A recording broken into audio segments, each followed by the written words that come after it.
His relatives, friends, and everyone who loved and respected Ayyub deserted him, except for Rama, his beloved wife. For years, Ayyub continued to suffer through his condition, with none but Rama by his side to take care of him.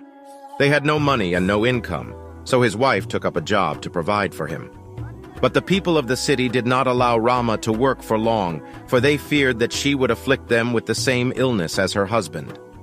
Ayyub, meanwhile, continued to pray to Allah to give him the strength and patience to endure this pain and suffering. One day, Shaitan appeared before Rama in the form of man and asked her, "Where is your husband?" Pointing at the almost lifeless figure of Ayyub, Rama replied, "There he is, suspended between life and death." Shaitan then went on to remind her of the blissful days of good health, children, and wealth. Overwhelmed with the years of pain and hardship, Rama approached Ayyub and wailed, "O Ayyub, you are the prophet and the messenger of Allah. You have the closest relationship to Allah. Ask Allah to take you out of this harm that you are in." Ayyub sighed and replied, "Shaitan must have whispered to you and made you dissatisfied. Tell me, how long did I enjoy good health and riches?" His wife responded, 80 years or so. He replied, "For how long am I suffering like this?" She said, 7 years. Ayyub then said, "In that case, I am ashamed to call on my Lord to remove my hardship, for I have not suffered longer than the years of good health and plenty. It seems your faith has weakened, and you are dissatisfied with the fate of Allah.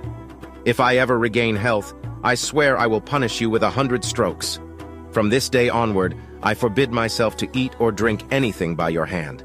Leave me alone and let my Lord do with me as he pleases." Feeling helpless, Ayyub turned to Allah, seeking his mercy. "Verily, Shaitan has touched me with distress by losing my health, and torment by losing my wealth," he prayed. Allah immediately responded to Ayyub's desperate call for help. Allah said, "Strike the ground with your foot. This is a spring of water to wash in and cool, and a refreshing drink." Ayyub immediately performed Allah's bidding. As he struck the ground with his foot, cold water gushed at his feet. As commanded, Ayyub drank and washed his entire body using the water. Within a short while, Ayyub's blisters disappeared, his skin renewed completely, and his internal organs began functioning. Indeed, Ayyub was completely cured by the grace of Allah. Rama, who could not stand to be away from her husband any longer, returned home. As she entered their home, she was greeted by Ayyub, whom she did not recognize. She asked him, "Where is Ayyub? Who are you? You look very similar to him." He replied, smiling, "It's me."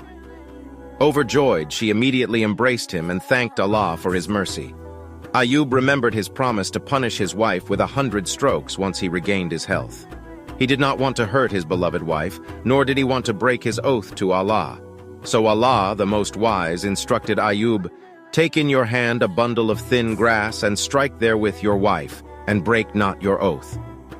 Allah then restored Ayyub's wealth. Allah sent down a rain of locusts made of gold that fell all around Ayyub. When Ayyub began gathering the gold locusts, Allah asked him, "O Ayyub, have I not made you too rich to need what you see?" Ayyub replied, "Yes, my Lord, but I cannot shun your blessings."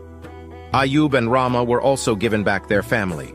The couple were blessed with 28 beautiful, healthy children, 14 girls and 14 boys. The story of Prophet Ayyub is one adversity mixed with patience. It is easy to be a faithful servant of Allah when everything is going well, but his faith never faltered during difficult times, which is what makes him a remarkable being.